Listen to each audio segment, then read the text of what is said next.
자, 신앙 고백 우리 다 같이 하도록 하겠습니다. 전능하신 하나님이시며 창조주신 저희 아버지께 감사드립니다. 하나님께서는 태초부터 홀로 작정하신 기쁘신 뜻에 따라 우주와 만물을 만드시고 특별히 사람을 하나님의 기뻐하시는 아들이 되게 하시려고 하나님의 생김새와 그 모양대로 만드시고 호흡을 주셨습니다. 마귀의 유혹을 받은 아담부터 시작된 죄로 인해 모태에서부터 사망의 심판을 받고 태어난 저는 하나님의 말씀에 따라 유월절 양으로 죽으신 하나님의 아들 예수 그리스도와 함께 죽었다고 믿습니다. 하나님께서는 믿음으로 죽은 저에게 하나님의 생명인 성령을 주셔서 하나님의 아들로 새로 태어나게 하셨습니다. 그래서 저는 죄의 종노릇을 하던 옛사람이 아니라 새사람으로서 창조주 하나님의 아들이 되었습니다. 그러므로 저는 형제와 이웃을 사랑하고 섬기라는 하나님 아버지의 말씀에 따라 저 자신을 위해 살지 않고 하나님을 기쁘시게 하는 삶을 살겠습니다. 저에게 주신 생명과 모든 것은 하나님 아버지의 것이므로 언제든지 아버지의 뜻에 따라 가난한 이웃을 돕고 하나님께서 복음을 전하는 데 사용하시도록 내어드리겠습니다. 저는 하나님께서 아브라함에게 약속하신 하나님 나라의 유업이 나의 유업임을 믿습니다. 저는 저의 아버지신 하나님께서 저에게 성령을 주실 때 하나님의 나라가 되었고 제사장으로 기름을 부으셨기 때문에 하나님 아버지와 영원한 소금 언약을 맺었습니다. 이러므로 저는 심은 대로 거두는 상급과 징계가 있음을 잊지 않겠습니다. 저는 오늘도 저의 삶이 세상에서 빛과 소금이 되어서 하나님의 찬송이 되기로 결정합니다. 아버지 저를 하나님의 일에 사용하여 주시옵소서. 아버지 제가 아버지께 가장 훌륭하게 사용되어지도록 100배의 결실을 내는 좋은 땅으로 항상 아버지 앞에 깨어 있겠습니다. 그러므로 아버지 저에게 말씀하여 주시옵소서. 아버지 제가 기쁜 마음으로 즉시 온전하게 순종하겠습니다. 아버지 저는 오늘 하루도 아버지를 위하여 작은 일에도 충성하고 남의 것에도 충성하고 아버지를 위한 재물에도 충성하여 열심히 살겠습니다. 아멘. 기도하겠습니다. 하나님 아버지 오늘 또 복된 말씀으로 우리를 듣게 하시고 하나님의 마음을 깊이 깨닫게 하여 주시옵소서. 한 주간 동안에 아버지를 기억하고 아버지의 말씀 부탁하신 대로 살아내려고 무진장 애를 썼사오니 믿음으로 11조를 드리고 감사하며 흘려보내라 하는 곳에 순종하여 심은 씨앗들도 있습니다. 하나님 싹트게 하시는 은혜와 열매 맺게 하시는 은혜가 있게 하셔서 에브라임의 광주리가 가득 차게 하여 주시옵소서. 그리하여 이 세상에 살아가는 동안에 더욱더 많고 넉넉하고 풍성하게 하나님의 영광스러움을 선하게 증명해 보이게 하옵소서. 오늘 또 말씀을 드릴 때 지혜와 명철과 총명으로 뛰어나게 해 주셔서 말씀을 전하는 자나 듣는 자가 동일한 하나님의 은혜 가운데 하나님의 마음을 알아차리는 시간 되게 하여 주시옵소서.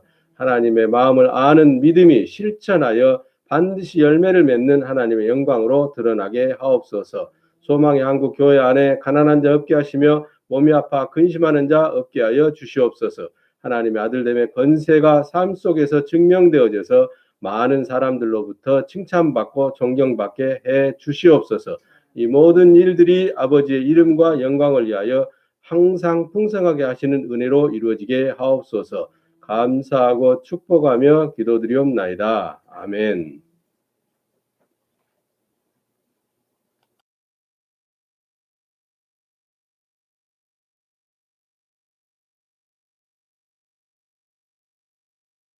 자, 오늘은 이제 하나님의 선물에 대해서 우리가 좀 같이 배우고 은혜를 나누겠습니다. 선물이라는 말은 기프트라는 단어는 축하나 고마움의 뜻을 담아 어떤 물건 따위를 선사하는 것 혹은 그 물건을 말합니다. 이 선물할 때 이 선자는 한문으로 보면은 반찬 선자예요. 반찬 선자. 밥이 있고 반찬이 있잖아요. 밥상에. 반찬 선자인데 이 반찬 선자는 또 다른 말로 하면 드리다, 권하다, 먹다 이런 뜻이 있어요. 그런데 이 한문으로 보면 이 선물할 때 이 선자가 달월변에 착할 선자가 쓰였어요. 달월변에 착한 선자.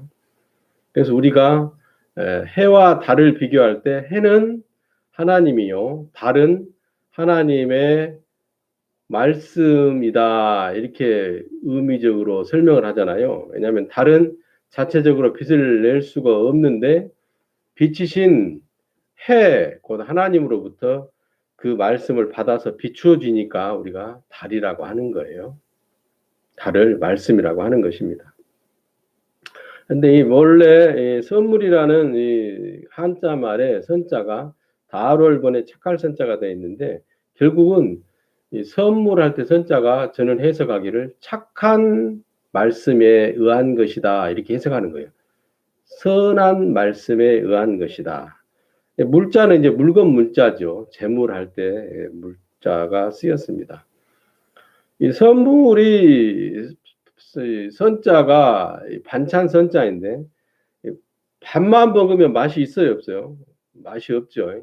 그래서 반찬하고 반드시 주식인 밥을 곁들여 먹는데 요즘은 사실은 뭐 주식이니 부식이니 우리가 먹는 세끼 식사 음식에 주재료니 부재료니 이런 개념 자체가 좀 모호해진 경향이 있어요. 그래서 탄수화물을 과다 섭취하면 우리 체중 관리도 되질 않고 기타 여러 가지 성인병, 현대인이 겪는 그 여러 가지 질병에 걸릴 수도 있어서 반찬과 밥, 주식과 부식이라는 개념이 지금은 많이 달라졌지만 인생 자체로도 이 사는 재미와 행복이 있으려면 간에 맞는 감칠맛 나는 반찬과 함께 밥을 먹어야 되듯이 인생에 있어서도 이 선물이라는 것이 굉장히 중요한 활기를 불어넣어주고 활력을 갖게 해주는 역할을 해주는 것이죠. 마치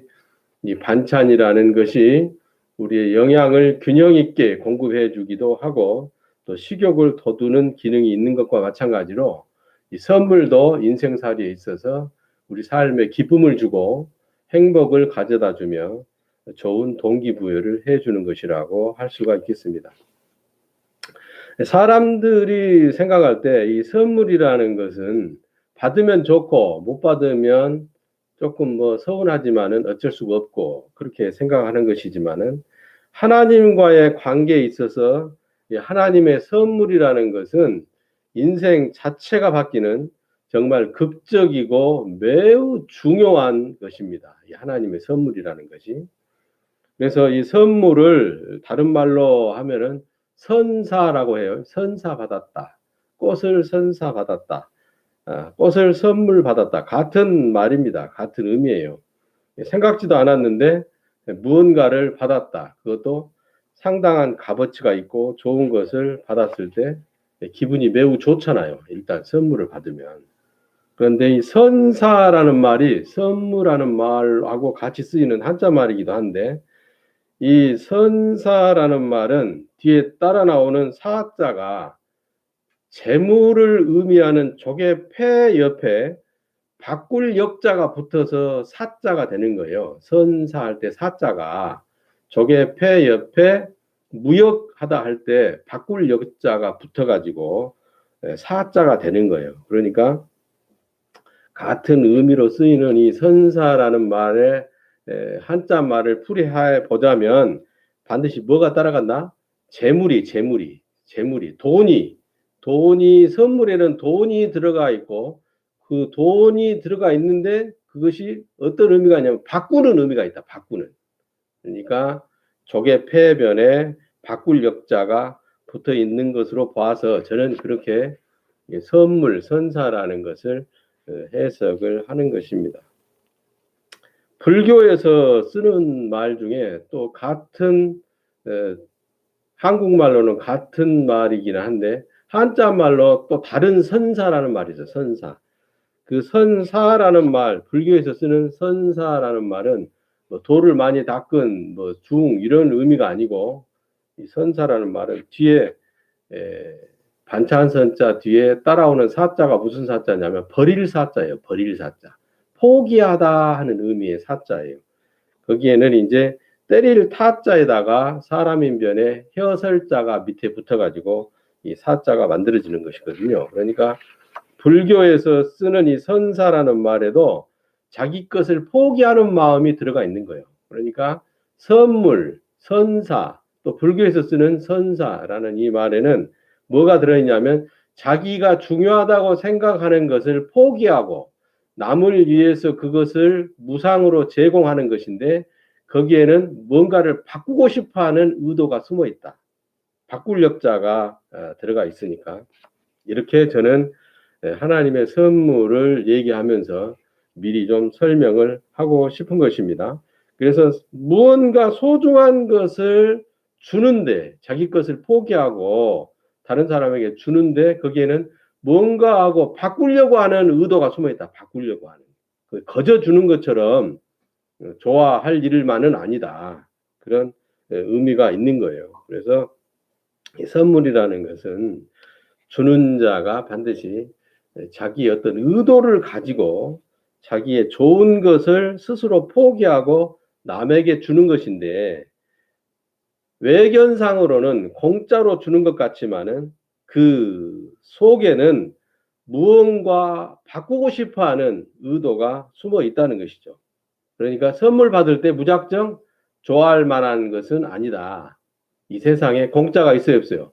공짜는 없다. 질량 보존의 법칙, 작용과 반작용의 법칙, 비례의 법칙, 반비례의 법칙, 전부 다 공짜가 없다는 것을 나타내주는 원리와 원칙들을 얘기하고 있는 것입니다. 정상적으로 일반 상식이 있는 성인이라면은 기대하지도 않던 사람으로부터 생각지도 않는 귀한 선물을 받으면 무작정 좋아하는 사람은 없을 거예요. 왜냐하면 기대하지도 않았는데 또 생각지도 않는 아주 값어치가 있는 것을 선물로 받았을 때 마냥 좋아할 수만은 없죠. 왜 이런 선물을 나한테 주지? 하고 의문부호와 함께 곰곰이 생각하게 되고 그 의도를 알아차리면 뒤에 뭐가 따라오게 되죠? 부담감이 따라오게 돼 있어요. 그러니까 선물이라는 것은 어린아이들이나 마냥 좋아하는 것이지 정상적인 사고방식을 가지고 있는 상식적인 사람이라면 성인이라면 선물을 받고 무작정 좋아하지는 않는다. 이 선물이 어떤 의도가 숨어 있을까 생각하게 돼 있고 반드시 그 의도의 뒤 이면에는 부담감이라는 것이 따라오게 되어 있다. 그래서 우리가 선물을 생각할 때 반드시 뭘 생각해야 되냐면 주는 사람의 의도가 숨어 있다. 선물의 이면에는 주는 사람의 노림수가 있다. 좀 안 좋은 표현인 것 같지만은 노림수가 있다는 것을 알아차려야 될 줄로 믿습니다. 그래서 받는 사람의 부담감과 주는 사람의 좋은 의도가 포기하는 마음이 바꿔지는 거예요. 그러니까 주는 사람은 내 것을 포기하고 주는 좋은 마음이 있는데 거기에는 숨은 의도가 있죠. 부담감이 실어져 가는 거예요. 선물에는. 그러니까 받는 사람은 그 선물을 받는 것으로 말미암아 어떤 모양이든 어떤 정도이든 부담감을 느끼게 돼 있다. 좀 좋은 것을 받으면 더 많은 부담감을 갖게 되는 것이고 좀 하찮은 것을 받으면 무시해도 될 만한 부담감을 갖게 되는 것이고 그런 것이죠. 그래서 어떻든 인간 세상에서 주고받는 이 선물에는 그야말로 좋은 뜻으로 주고받는 선물에까지 나름대로의 부담감이라는 조건이 따라가는 것이다. 그래서 선사할 때 이 사자가 조개 폐변에 바꿀 역자가 들어있는 것이다. 내가 내 소중한 것을 포기하고 너에게 주니 너는 이 선물로 말미암아 나에게 어떤 부담감이나 의무감을 갖기를 바란다. 이런 의도가 숨어 있는 것이죠. 제가 교회를 처음 시작했을 때 금강제와 신사 구두를 하나 선물을 받았어요.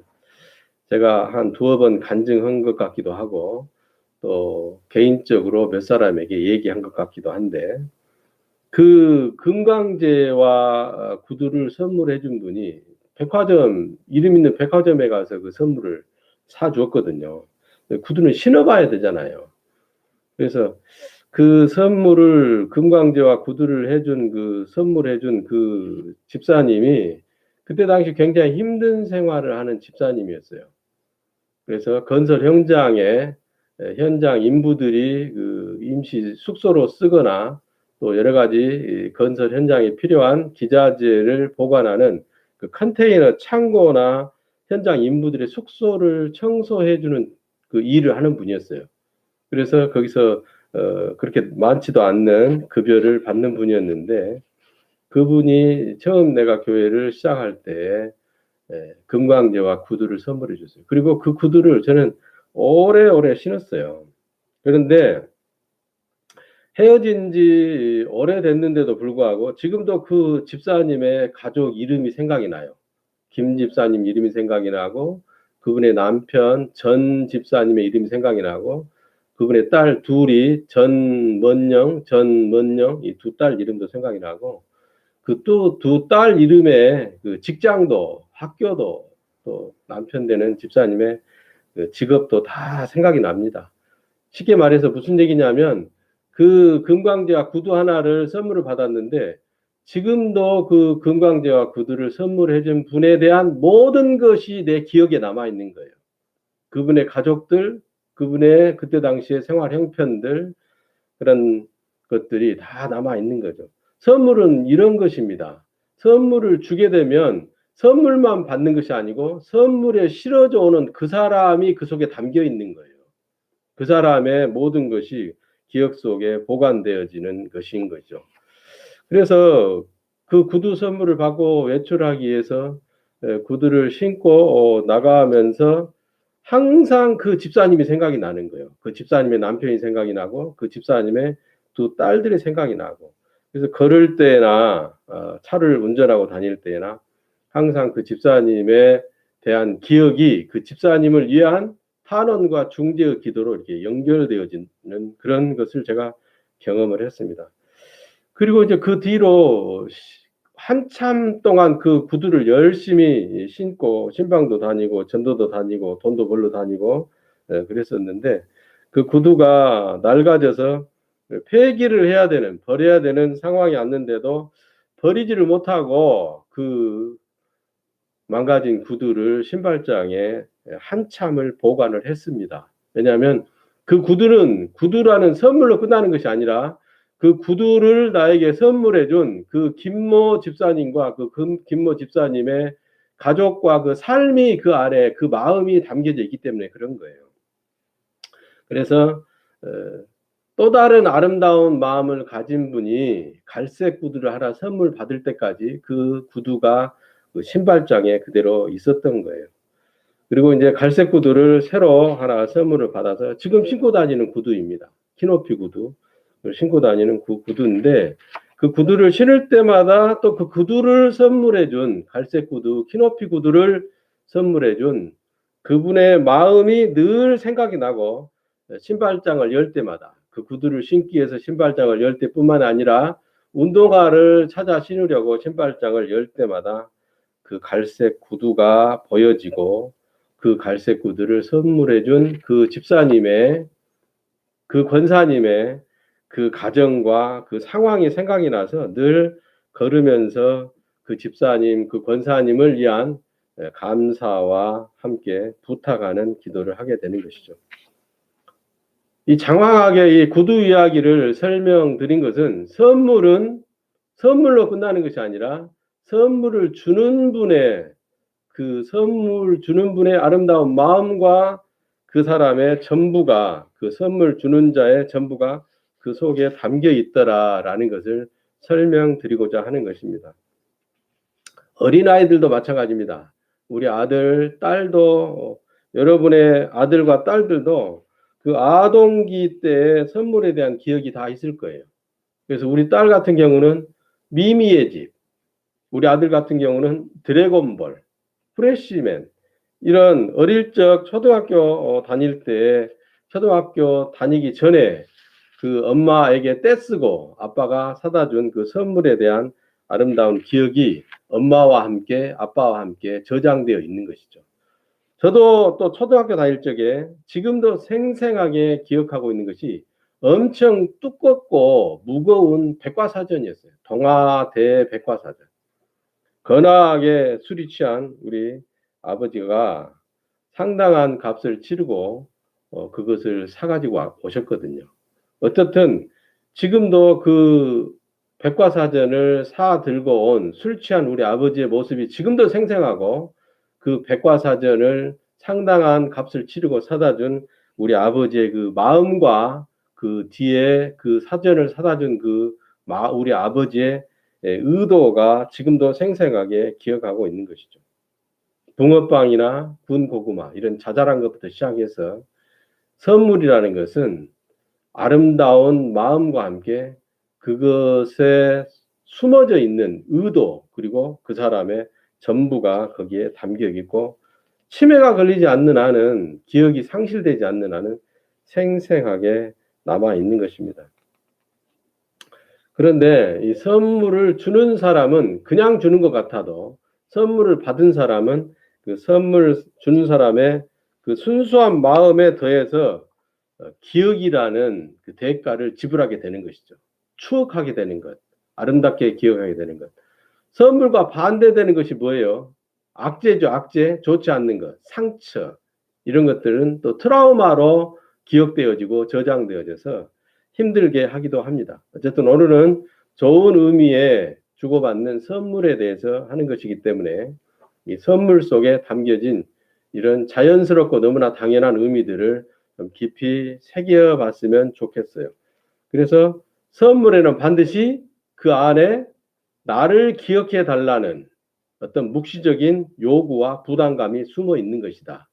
아시겠죠? 이해하시겠죠? 지하철역 입구나 횡단보도 근처에서 불특정 다수에게, 여러 사람들에게 무조건 하나씩 건네주는 이런 물티슈 같은 것도 그 속에 반드시 뭐가 숨어져 있어요? 지금 건축하는 아파트 분양하는 것에 대해서 관심을 좀 가져라. 아니면 우리 교회에 대해서 관심을 좀 가져달라는 부담감을 붙여서 물티슈를 나눠주고 사탕과 껌을 나눠주는 것입니다. 요구가, 의도가, 조건이, 부담감이 들어있는 거예요. 그래서 선사할 때 조개 폐변에 바꿀 역자가 숨어져 있는 거예요. 나는 내 재물을 드리고 내 마음과 정성을 드리고 시간을 들여서 너에게 이것을 주니 너는 이 선물의 이면에 있는 내 부담감을, 내 의무를, 내 기억을 담아가기를 바란다. 그런 의도가 숨어 있는 것이죠. 좋은 선물이 아닌 아주 나쁜 선물도 있는데 우리는 그걸 보고 뇌물이라고 합니다. 뇌물. 이 뇌물이라고 할 때 뇌자에는 어떤 한문의 구성이 되어 있냐면은 재물을 의미하는 조개패변에 옆에다가 서로 각자가 붙어 있어요. 각자 할 때 각자. 그래서 뇌물에도 뭐가 들어있다? 조개패, 돈의 의미가 들어있는 조개패가 들어있다. 옛날 화폐경제 시대 이전에는 이 조갑이 조개 껍질로 화폐를 대신했거든요. 수량, 계량을 했었거든요. 그래서 이 조개패에는 재물, 돈하고 관련되는 한자의 부수에 들어가는 것이죠. 이 조개패변에 각자가 붙어 있어요. 그래서 개인적으로 숨어서 은밀하게 사사롭게 어떤 불순한 거래를 하는 데 있어서 사용되어지는 단어가 이 뇌물이라는 단어인데, 거기에 붙어져 있는 것이 뭐냐면 조개패가 들어가 있는 거예요. 원래 뇌물은 이전에는 뇌물을 받은 사람만 처벌했어요. 뇌물 수수죄라고 하죠. 받을 수자를 써가지고 뇌물 수수받는 사람만 처벌했어요. 그런데 불순한 의도를 가지고 주는 사람이 원인 제공을 한 것이니 받은 사람도 처벌해야 되지만은 뇌물 주는 자도 처벌해야 된다. 이런 법감정이 국민들 사이에 올라오게 되니까, 생겨나게 되니까 이제 뇌물 공여죄라는 거지. 공여, 뇌물을 제공하는 사람도 처벌하는 뇌물 공여죄라는 법조항도 생겨났습니다. 그리고 우리가 다 알다시피 대한민국에는 김영란법이라는, 속칭 말하는 김영란법이라는 법이 있는데 3만 원 이상을 주고받는 것은 상식적인 선물의 범위를 벗어나는 것으로 범죄가 될 수도 있다고 이렇게 규정을 해서 조사해서 불순한 의도가 드러나면 처벌합니다. 선물이라는 것은 물건이나 돈이나 이런 재물이 동원되는 것이지만 실상은 그것을 주는 사람의 마음이 의도가 담겨져서 가는 거예요. 좋은 마음이 담겨져 가면 선물이지만은 나쁜 마음이 담겨져 가면 뇌물이 되는 것이다. 그 안에 좋은 부담감과 나쁜 부담감이 숨어 있는 것이다. 여러분, 그래서 이 부담감은 결국 뭘로 다가오게 됩니까? 의무감으로 다가오게 되는 거예요. 그래서 선물을 주는 사람은 자기의 것을 포기하는 마음으로 기꺼이 남에게 주는 대신에 그 안에는, 선물 안에는 나를 잊지 말아라. 내 마음을 잊지 말아라. 내가 나의 소중한 것을 포기하고 너에게 실어보내는 이것을 결코 잊어서는 안 된다. 그런 신호를 담아서 보내는 것이죠.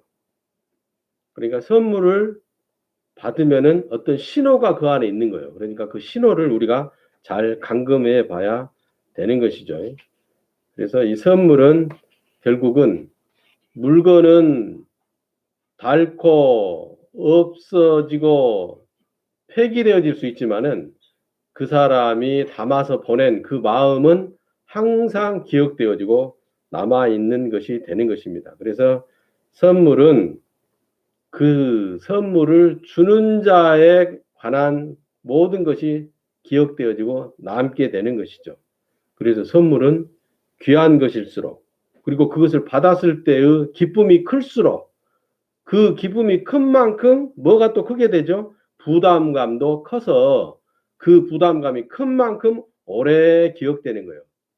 시장에서 5,000원짜리 티셔츠 한 장 사주면 그만큼의 아름다운 마음이 알아차려지고 그만큼의 시간 동안 기억될 것입니다. 그런데 수백만 원의 루이비통 고급 핸드백을 선물로 받았다면, 아니면 롤렉스 금딱지 수백만 원짜리 시계를 좋은 마음으로 선물 받았다면 그것은 루이비통만큼이나 롤렉스 금딱지 시계만큼이나 큰 부담감으로 오게 돼 있고, 그 부담감은 오래오래 기억되어지고 그것이 그 사람에 관한 모든 것으로 설명될 수가 있게 되는 것입니다. 이처럼 귀한 선물일수록 오래 기억에 남고 많은 부담감과 아름다운 마음이 축적되어진다. 이것을 기억해야 될 줄로 믿습니다. 자, 우리 오늘 본문 사도행전 2장 38절 찾아보겠습니다. 사도행전 2장 38절입니다. 제가 이제 유튜브 방송을 1년 정도 했는데 이걸 하면서 이제 기술이 점차 하나씩 늘어가지고 이렇게 워드 파일로 돼 있는 것을 카톡 창에다가 채팅창에다가 이렇게 옮겨드리는 이런 서비스도 할 수 있게 성장을 했습니다. 뭔가를 이렇게 계속하면 성장해가는 것은 분명한 것 같아요. 사도행전 2장 38절 읽습니다. 베드로가 가로되 너희가 회개하여 각각 예수 그리스도의 이름으로 세례를 받고 죄 사함을 얻으라. 그리하면 성령을 선물로 받으리니. 할렐루야. 성령을 선물로 받는다. 이 구절이 사도행전 2장 38절에 기록되어 있는데, 이것을 제가 정비된 말씀으로 여러분들에게 쉽게 이해할 수 있도록 퍼날라 드리자면 이렇습니다. 베드로가 외쳐 말하기를 너희가 가던 길을 돌이켜서 각자 죄인임을 인정하고 예수가 그리스도라는 것을 믿고 그와 함께 믿음으로 죽어버림으로 죄인의 삶을 끝내버려라. 그러면 주 하나님께서 성령을 선물로 주실 것이다. 오타가 있는데 끝내버려라. 그러면 주 하나님께서 성령을 선물로 주실 것이다. 하나님의 선물은 사람들처럼 그냥 주는 것 같아도 그 안에, 사람이 주는 안에도 아름다운 마음과 나에 대한 부담감과 나에 대한 아름다운 기억을 갖고 있으라는 그런 조건이 달아져 있는 것처럼 하나님의 선물에도 조건이 따라오는데, 받기 위한 조건이 첫째 따라오죠. 선물을 하나님으로부터 받기 위한 조건이 따라오는데, 먼저 첫째 뭘 인정해라? 죄인이라는 걸 인정해라. 이 고난의 인생을 통해서 죄인이라는 걸 깨달아라. 그다음에 두 번째로 예수 그리스도라는 하나님의 유월절 양을 믿어라. 그와 함께 죽어버려라. 그러면 하나님께서 뭘 선물로 주신다? 성령을 선물로 주신다. 하기오스 푸뉴마라는 거룩한 영을 선물로 주실 것이다. 여기에 이제 나온 단어가 선물이라는 단어에 해당되는 헬라어가 도레아라는 단어입니다. 도레아. 혹은 도론이라고 쓰기도 하는 단어가 선물에 해당되는 단어입니다. 우리나라 말로 선물이라고 번역된 단어가 도레아, 도론이라는 헬라어인데 주고 싶은 자에게 자진해서 주는 거예요. 그러니까 선물은 거저 주는 것 이렇게 단순한 의미로 아는 것보다도 이 본래 이 도레아, 도론이라는 헬라어 단어의 뜻이 주고 싶은 자에게 주는 거예요. 그러니까 아무나에게 주는 게 아니에요. 불특정 다수에게 막 헬리콥터에서 막 뿌려주는 그런 걸 말하는 게 아니거든요. 주고 싶은 자에게 주는 것이다. 그래서 하나님은 주고 싶은 자가 어떤 사람이에요? 믿음이라는 조건을 가진 자에게 주시는 것이다. 믿음이라는 조건을 가진 자에게 주는 것이다. 죄인이라는 걸 인정하고 예수 그리스도와 함께 죽으라는 하나님의 심판을 집행해버리라는 그 말씀을 믿는 자에게 하나님께서 주시는 선물이 곧 뭐예요? 성령이라는 하기오스 푸뉴마, 깨끗한 생명인 것이죠. 하나님의 아들이 되게 하는 생명인 거예요. 그래서 하나님께서는 믿음이라는 조건을 통해서 주고 싶은 자에게 하나님이 주시는데 믿음이라는 조건을 갖추면 하나님의 주고 싶은 자 안에 들어가는 거예요. 믿음이라는 조건을 갖추면 하나님이 주고 싶어하는 자에게 조건에 맞춘 자가 되는 거예요. 그런 자들에게 주시면서 하나님께서 포기하신 것은 뭐예요? 맏아들을 포기하신 거예요. 맏아들을 죽음에 넘겨주신 거예요. 그러니까 하나님의 초태생인, 하나님의 첫아들인, 하나님의 맏아들인 예수 그리스도라는 아주 소중한 것을 하나님의 소유를 죽음에 넘겨주는 포기를 통해서 하나님은 조건을 갖춘 사람에게 성령이라는 선물을 주시는 거예요. 그러니까 하나님은 소중한 아들, 초태생인 맏아들, 예수를 포기한 것만큼이나 하나님이 우리에게 주신 성령이라는 선물에는 이면적으로 하나님의 의도가 그만큼 중한 부담감이 있는 거예요. 그러니까 하나님의 아들로 우리를 받아들이기 위해서 아들이라는 보증으로 성령을 주시기 위해서 하나님께서는 맏아들이라는 자기 소유인 초태생 첫아들을 포기하신 것이죠. 그것이 곧 하나님의 대가 지불입니다. 하나님께서 소중한 조개패, 재물, 자기 소유를 포기하신 것이 맏아들인 것이죠. 하나님께서는 초태생인 맏아들 예수 그리스도를 우리에게 선물을 주시려고 포기하신 거예요. 그 대가로 우리에게 들어오는 것이 하기오스 푸뉴마라는 성령, 하나님의 생명인 것이죠. 그래서 선물이라는 이 단어를 통해서 우리가 지금까지 살펴본 것처럼 그 전 단계에서부터 자기 것을 포기하는 자기 희생이 들어가게 되는 거예요. 그 희생만큼이나 그 희생이 큰 만큼이나 선물을 받은 자에게 의도하고 요구하는 부담감은 큰 것인 것이죠. 희사라는 말이 있어요. 희사. 불교에서 쓰는 용어인데요. 이 용어도. 불교에서 선사라는 말도 쓰지만 또 희사라는 말도 써요. 이 희사는 기쁘리 희자예요. 기쁘리 희자. 기쁘리 희자에 버릴 사자를 씁니다. 희사라는 말에는. 불교권에서 쓰는 말이기도 한데 이 희사라는 말에는 버릴사라는 단어가 들어가요. 한자가 들어가요. 그래서 희사라는 말인데 기쁠 희자에 내놓을 사자, 버릴 사자. 기쁜 마음으로, 기꺼운 마음으로 자기 소유를 포기하고 내놓는다. 이런 의미가 들어있는 것이죠. 그래서 불교에서 쓰는 용어이기는 하지만은 불교도 어차피 사람들의 종교이고 사람들의 삶에 관한 문제를 다루는 것이기 때문에 참고로 알아뒀으면 좋겠어요. 기쁜 마음으로. 그래서 하나님께서는 맏아들이신 초태생 예수 그리스도를 수많은 아들들을 얻으시려고 기쁜 마음으로 내주신 거예요. 죽음에 내주신 거예요. 그 대가로 우리는 성령을 받게 되는 것이고요. 우리가 믿음을 가질 때 이 선물이 내 것이 되는 실제적인 하나님의 아들이 되는 보증받은 하나님의 아들이 되는 선물을 받게 되는 것입니다.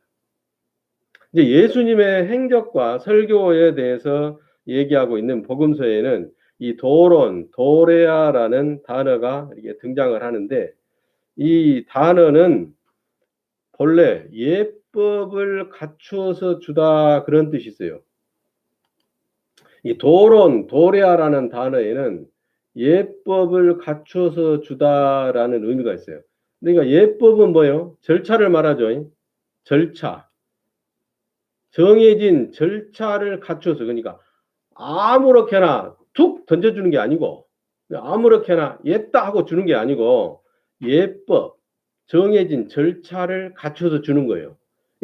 정해진 절차가 뭐예요? 절차가 죄인이라는 고백과 함께 하나님의 말씀에 따라 죽은 예수 그리스도와 함께 죽었다는 믿음을 통해서 하나님께서 뭘 주시는 거예요? 성령이라는 선물을 주시는 것이죠. 그 이면에는 뭐가 들어있는 거죠? 하나님 자신의 희생이 들어있는 거예요.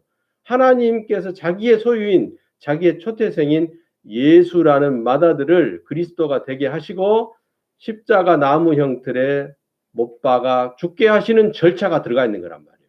그러니까 선물은 그냥 주어지는 것이 아니다. 절차와 예법을 따라 주어지는 것이다. 마태복음 2장 11절을 한번 보겠습니다. 마태복음 2장 11절. 그래서 신약 복음서에 등장하는 도론, 도레아라는 이 예법을 갖춘 선물이라는 의미로 등장하는 예를 우리가 마태복음 2장 11절에서 볼 수가 있습니다. 집에 들어가 아기와 그 모친 마리아에 함께 있는 것을 보고 엎드려 그 아기께 경배하고 보물함을 열어서 황금과 유향과 몰약을 예법을 갖춘 선물로 드리니라 이렇게 돼 있어요. 예물로 드리니라. 예법을 갖춘 선물로 드리니라. 그러니까 동방 나라에서 온 세 사람의 이 박사들이 마리아와 아기 예수를 뵙고 그에게 찬미를 하나님의 아들이신 그리스도가 될 예수에게 찬미의 의사표시를 하고 절을 하고 드릴 때 그냥 주는 게 아니죠. 예의를 갖추어서 정중하게 드렸다는 얘기죠.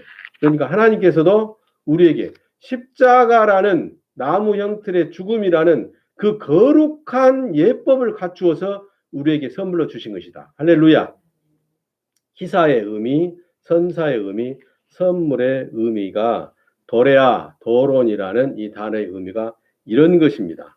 하나님께서 우리에게 지극한 정성과 절차와 합당한 예의를 갖추어서 성령을 주셨는데 그것이 곧 나무 형틀의 맏아들 초태생을 죽이신 것이다. 이 얼마나 엄중하고 이 얼마나 소중한 절차를 거친 선물입니까? 성령이라는 것을 받았을 때 우리가 그만큼 존귀한 하나님의 아들인 것을 믿으시기 바랍니다.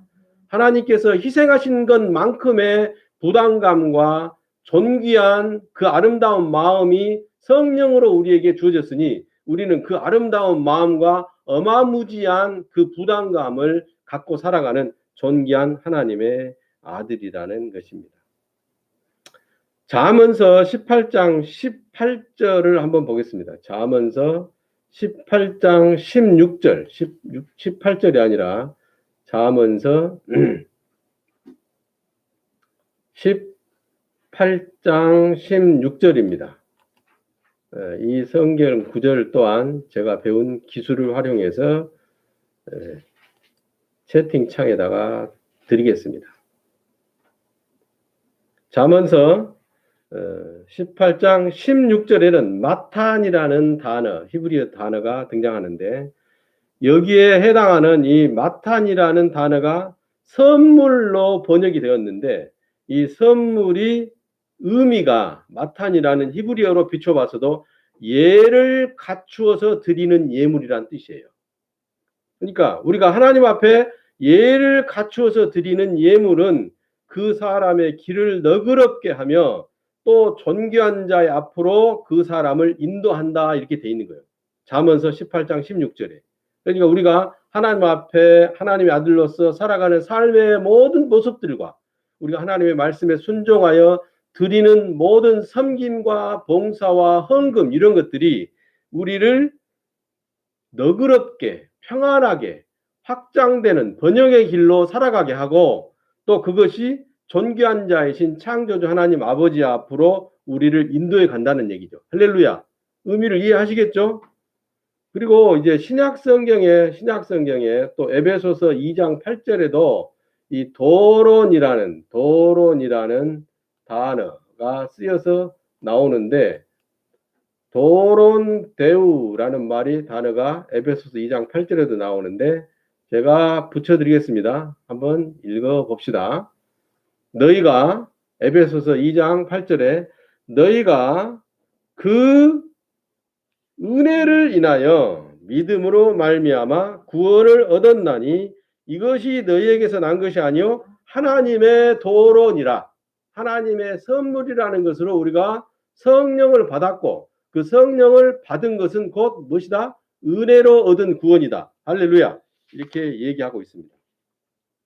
좀 전에도 설명드렸지만 우리가 은혜로 받은 성령이라는 선물은 곧 구원을 얘기하지만 그 전 단계로 뭐가 있었어요? 죄인이라는 고백과 하나님의 말씀에 따라 죽은 예수를 그리스도라고 믿는 믿음, 그리고 그 예수 그리스도와 함께 죽었다는 믿음이라는 조건을 통해서 하나님께서 자기의 맏아들 초태생을 희생시킨 그 부담감이 함께 아들이라는 의무감으로 함께 성령이 우리에게 선물로 주어진 거예요. 아멘.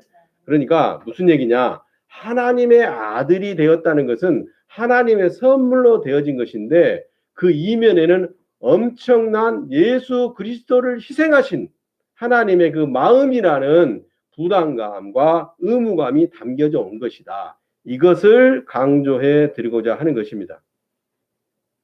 민수기 18장 7절부터 11절에도 보면은 마탄이라는 단어가 여러 번 등장하는데 민수기 18장 7절부터 11절까지에도 여러 번 등장하는데 거기에도 이 마탄이라는 단어가 전부 다 선물, 예물이라는 단어로 번역되어서 나옵니다.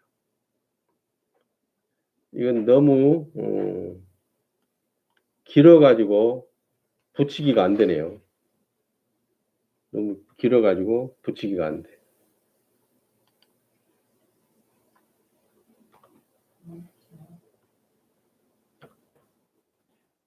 채팅창이 잘 보입니까? 네, 민수기 18장 7절부터 11절까지에도 마탄이라는 단어가 등장하는데 7절에 보면 제사장의 직분을 마탄했다 이렇게 나와요. 민수기 18장 7절에 보면 민수기 18장 7절에 보면은 제사장의 직분도 임명하는 것인데 기름 부음이라는 의식을 통해서 임명하는 것인데 거기에 보면은 너와 내 아들들은 단과 장 안에 단은 뭐예요? 번제단을 말하죠. 장은 뭐예요? 휘장 안에 성소를 말하죠. 거기에 모든 일에 대하여 제사장의 직분을 지켜 섬겨라. 내가 제사장의 직분을 너희에게 마탄으로 주었은즉 예의를 갖추어 선물로 주었은즉 이렇게 되고 있는 거예요.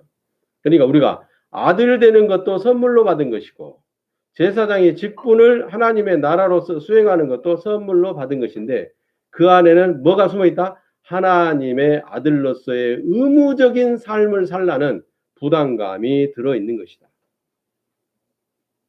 그리고 이제 그 조건으로 민수기 18장 8절 이하에서 쭉 나오는 터루마 모든 예물, 터루마 내 거제물, 꼬르반 모든 예물, 마탄 모든 예물도 뭘 먹어라? 너희의 음식으로 먹어라. 상급의 언약에 의한 하나님의 신실함으로 주시는 제사장의 직분을 행하는 아들들에게 주시는 생명의 양식 더하기 삶의 양식으로 먹어라. 아멘. 이거 상급을 말하는 거죠. 심고 거두는 법칙에 따라 주어지는 상급을 말하는 것입니다. 지금까지 설명한 것처럼 사람이 누군가에게 뭔가를 주면 그것을 준 사람 자체가 남아있어요. 그것을 준 사람의 마음이 남아있어요. 그것을 준 사람의 아름다운 기억이 남아있는 거예요. 하나님께서 우리에게 성령을 선물로 주신 것도 우리를 아들이라는 자격과 권리를 주신 것이지만은 그 이면에는, 그 영생을 받은 그 이면에는 아들의 의무를 다하면서 살라는 부담감이 따라오는 거예요. 할렐루야.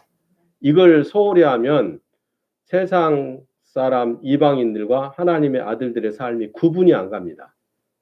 이 성령이라는 하나님의 아들이라는 이 영생을 선물로 주실 때 하나님께서 치르신 그 대가 지불, 맏아들 초태생 예수 그리스도의 죽음의 그 대가로 우리에게 주어지는 그 선물 안에 담겨져 오는 아들이라는 신분과 권세라는 그 이면에 함께 묶어져 오는 아들이라는 의무, 제사장의 직무를 수행하라는 이 마탄의 부담감, 이것을 도외시해버리면 이방인과 하나님의 아들의 삶이 전혀 구분이 안 갑니다. 그래서 저는 여러분들한테 강조해서 권합니다. 항상 하나님을 아버지로 기억하고 그분을 신뢰함으로 그 아버지께서 주시는 삶의 부담감을, 아들로서의 삶의 의무감을 꺼려하지 말고 만끽하시면서 오히려 그것을 즐기시고 기뻐하심으로 희사하는 하나님 아버지의 말씀에 따라 온 세상 가운데 선한 빛으로 아름다운 열매로 드러내는 아들들이 되시기를 축원합니다. 할렐루야. 자, 신명기 15장 15절 말씀을 한번 보겠습니다. 신명기 15장 15절 말씀. 네, 신명기 15장 15절 말씀. 이게 이 채팅 창에다가 이렇게 적어드리면 나중에 이 방송을 다시 보게 될 때에 실시간 채팅한 그것들까지 다 볼 수가 있게 되더라고요. 그러니까 공부하는데도 말씀을 되새기는데도 도움이 될 겁니다. 신명기 15장 15절 읽습니다. 너는 애굽 땅에서 종 되었던 것과 내 하나님 여호와께서 너를 구원하셨음을 기억해라. 그것을 인하여 내가 오늘날 이와 같이 너에게 명령하노라. 할렐루야. 하나님의 아들이 되었으므로 이방인의 삶을 청산하고 믿음으로 성령을 받아 하나님의 아들이 되었으므로 구원을 받은 하나님의 아들이 되었기 때문에 너는 누구를 기억해라? 주 하나님 여호와 우리 아버지를 기억해라. 그리고 그분이 명령하신 것들을 기억해라. 이렇게 얘기하고 있는 것입니다. 아들이라는 보증으로 성령을 선물로 받은 저와 여러분, 하나님의 신실하심을 항상 기억하시기 바랍니다. 어떻든지 우리 뇌 속에 있는 세상 임금 죄의 이 마귀들은 하나님의 아들이 하나님의 아버지를 신뢰하지 못하도록 자꾸 흔들어댑니다.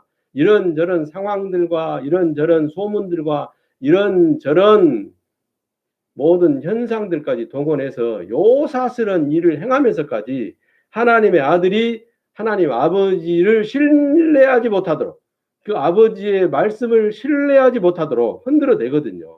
그럴 때 우리는 하나님의 부담감을 기억하고 하나님의 대가 지불이 무엇인가를 기억하고 하나님의 희사가 무엇인가를 기억해서 우리에게 아버지의 대신 하나님의 부담감과 의무감이 우리의 삶에 녹아지도록 그것을 회방하는 것들을 말씀으로 대적하고 우리의 의지를 가지고 밟아버리고 거절하고 욕해버리고 사정없이 나무라고 하나님의 아들로서의 신분과 권세를 행사해야 될 줄로 믿습니다.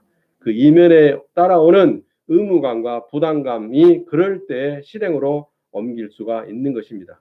잠시 오해하고 또 착각했을지라도 또 그것으로 말미암아 시련이 있을지라도 결코 영생을 선물로 주신 하나님의 아들이라는 명분을, 권리와 권세를 주신 우리 하나님 아버지를 잊지 마시기를 축원을 드립니다. 죄와의 싸움은 이 하나님의 아들의 성장 과정에 있어서 필수 과목입니다. 필수 과목. 죄를 이기는 이 믿음이 없이는 하나님 아버지를 기쁘시게 하는 이 부담감을 실천할 수가 없거든요. 그래서 죄를 이기는 이 싸움을 통해서 하나님의 아들로서의 믿음의 내공을 길러가는 것입니다. 연단과 훈련, 엑서사이즈가 필요한 거예요. 고린도후서 5장 15절부터 21절까지를 봐도 고린도후서 5장 15절부터 21절까지를 봐도 하나님을 살게 하려고 그러는 거예요. 하나님을 위해서 살게 하라고. 하나님께서 그 대가집을 자기 희생을 통해서 우리에게 성령을 주시고 아들의 명분을 얻게 하신 것은 하나님께서 우리를 아들로서 하나님을 위하여 살게 하시려고 그러신 거예요. 이게 자수가 제한이 있어가지고 좀 다 옮기기가 힘드네요. 그래서 고린도후서 5장 15절부터 21절까지를 쭉 읽어보면 예수 그리스도께서 모든 죄인을 대신하여 죽으신 것은 새롭게 살아난 자들이 다시는 죽은 저희 자신을 위하여 살지 않고 오직 저희를 대신하여 죽었다가 다시 살아나신 자처럼, 누구요? 예수 그리스도죠. 예수 그리스도처럼 주 하나님을 위하여 살게 하려는 것이다. 이런 의무감과 부담감을 담아서 성령이라는 선물을 주신 겁니다. 할렐루야. 그러므로 성령을 받은 하나님의 아들들은 하나님의 아들이라고 그냥 마음대로 사는 것이 아니다. 마음대로 사는 것이 아니고 하나님께서 아들이 되게 하신 그 부담감, 그 의무감, 그런 하나님의 아름다움을 보여드리는 빛과 소금의 아들로서의 삶을 살아야 된다는 것이죠. 그래서 우리가 이전에는 예수 그리스도조차도 육신의 가문에 의해 요셉의 아들이니 마리아가 낳은 아들이니 이렇게 알았으나 지금은 그렇지 않다. 그는 주 하나님의 맏아들이다. 누구든지 고린도후서 이제 5장 17절부터 또 보면 소망의 항구의 성경으로 지금 말씀으로 보는 겁니다. 고린도후서 5장 17절도 보면 한번 읽어보세요.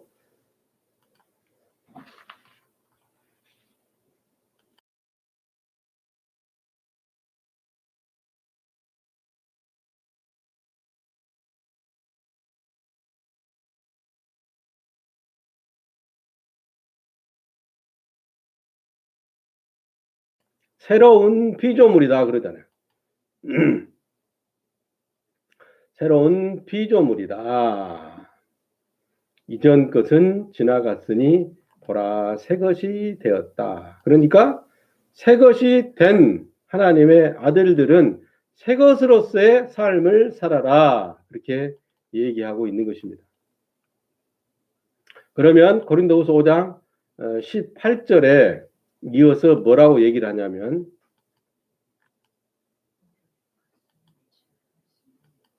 그러면 주 하나님을 믿는 우리 모든 사람은 주 하나님께로부터 나온 것이다. 주 하나님께서 예수 그리스도와 함께 죽은 우리에게 새로운 생명을 주셔서 자기의 아들들이 되게 하심으로 자기와 첫째 우리가 화목하게 되고 아들들이 아버지하고 먼저 화목하게 되고 그 다음에 또 따라오는 의무적으로 해야 될 일이 뭐냐면 우리가 또 아버지하고 반목하고 있는 하나님과 반목하고 있는 하나님과 원수되어 있는 이방인들을 하나님과 화목하게 하도록 하는 직책을 주셨다. 할렐루야. 이게 얼마나 귀한 부담감이고 얼마나 귀한 직분입니까? 이것을 도래야 선물로 주셨다고 신명기 15장 15절에서 기록되어 있고 이것도 민수기 18장 7절부터 11절에 제사장의 직분도 뭘로 주었다? 마탄, 선물로 주었다. 예의를 갖춰서 주었다. 이렇게 되어 있는 것입니다. 19절에도 보면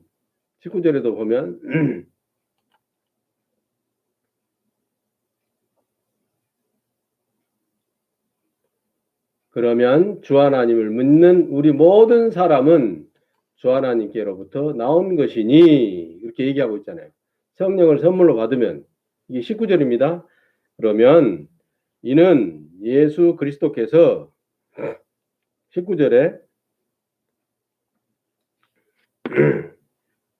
똑같은 얘기를 갖다 또 퍼놨네요. 실수했어요. 다시 19절을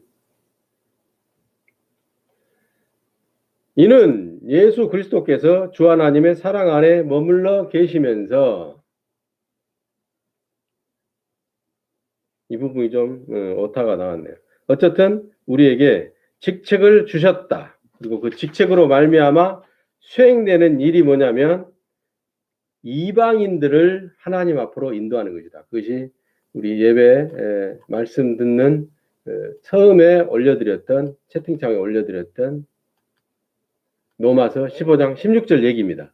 이 은혜의 선물은 곧 내가 이방인을 위하여 그리스도 예수의 일꾼이 되어 하나님의 복음의 제사장 직무를 하게 하시려고 이방인을 제물로 드리는 그것이 성령 안에서 거룩하게 되어 받으심직하게 하려 합니다. 그러니까 우리가 성령을 하나님의 희생을 통한 초태생을 죽음에 내어줌을 통해서 우리에게 선물로 주신 예의를 갖추고 절차를 갖추어서 우리에게 주신 그 선물로 말미암아 성령을 받게 되면 그 안에는 아들이라는 보증이 들어있고 아들의 신분과 권세가 들어있으며 아들로서의 의무와 삶이 들어있고 그 궁극적인 목적은 무엇이냐? 이방인을 하나님에게 번제물로 드리는, 사람을 잡아서 죽이라는 것이 아니라 이방인들을 하나님과 원수된, 하나님과 불화하고 있는 이방인 죄인들을 하나님 앞으로 끄집어내고 하나님과 화목하게 하고 이방인들을